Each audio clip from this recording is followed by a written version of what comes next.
అన్న సహాయం చేశారు, తర్వాత ప్రార్థన చేశారు. సో ఆ రీతిగా మందిరం డెడికేషన్ అయింది. ఆ తర్వాత కూడా మా కుటుంబము కొన్ని విషయాల్లో పిల్లలకి చదివించలేని స్థితి. ఒకప్పుడు స్కూల్లో 10 నుంచి 15 వరకు పిల్లలకి నేను specially I given the free education for the poor people.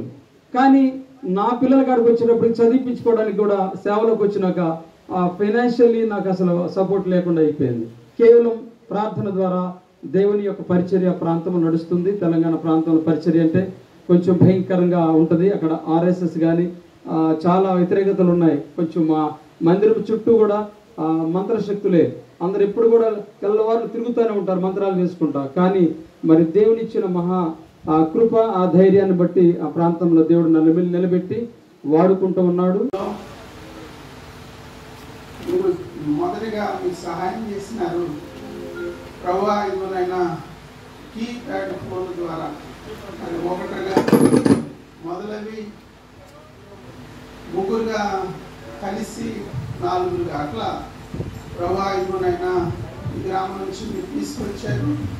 అనేక ప్రాంతాలకి, అనేక ప్రదేశాలకి, అనేక కుటుంబాలకి మీరు మీ శ్రేష్టమైన ప్రార్థన ధూపం వేయటానికి మీరు సహాయం చేస్తున్నారు. మీకు వందనాలు. గొప్ప దేవుడు, నమ్మదగిన దేవుడు కదా, మీరు సహాయం చేయి అయా. శ్రేష్టమైన మీ యొక్క మహోన్నత, మీ ప్రశస్తమైన మీ ప్రేమను మేము పొందుకోవడం సహాయం చేయి.